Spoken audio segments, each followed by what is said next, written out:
next piece is about this painting, actually not a painting, an art piece I discovered in my art history class.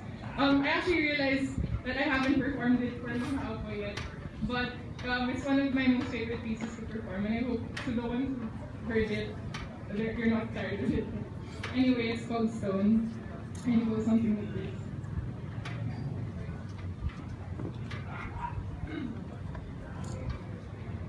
Pygmalion was once hungry for a lover, so he sculpted his midnight snack on a slab of marble, and this perfect woman, he baptized her Galatea, she who is milk white. He made love to rock and found only later that Aphrodite for his love could make her as hot and as wet and as throbbing and as alive as he wanted, as he wanted, as he wanted.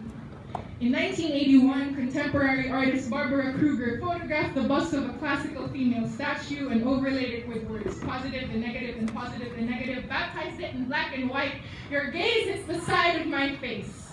Look at those perfect features, said the critics. Look at the way the light falls on every chiseled, pristine corner. She is so beautiful. Her sex must be fantastic. In 1981, Barbara Kruger chose her words so dang carefully and chose 8 to blend into the perfection that was this woman. Your gaze hits the side of my face, she meant. Your gaze hits the side of my face. Your gaze hits, your gaze hits, your gaze is an open palm, blushing my cheek in a way no rouge could. Your gaze makes contact with my flawless jaw in the form of a clenched fist. Your gaze blots my skin like ink on she who is milk white paper. I've got all these Rorschach tests to testify all your hit and run glances and your sucker punch stares. My bruises sore and welts exploding from your arid gaze. With every blow you strip me down and set me all ablaze.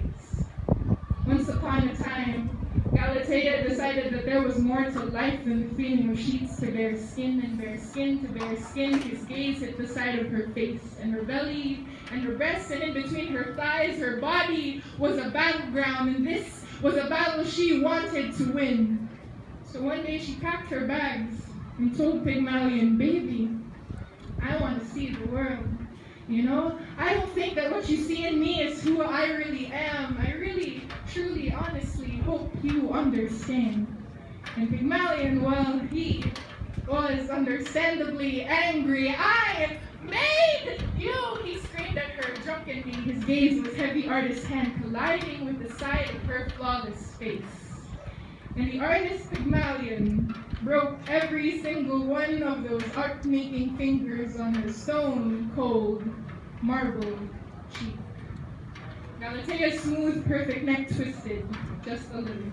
Perfect profile, perfect features, like falling on every chiseled, unrealistic corner, rose up with a very sly and very knowing smile.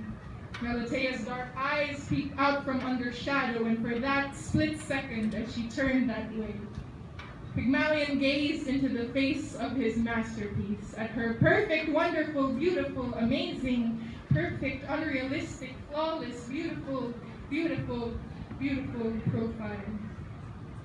I made you, he whimpered this time, cradling his now obsolete hand. Galatea replied as she fled out the door. I know. We objectify more often than we think. We build altars for our crushes. We fill pages with passing strangers' observations. We list down the traits of our future spouses and carve them out into stone.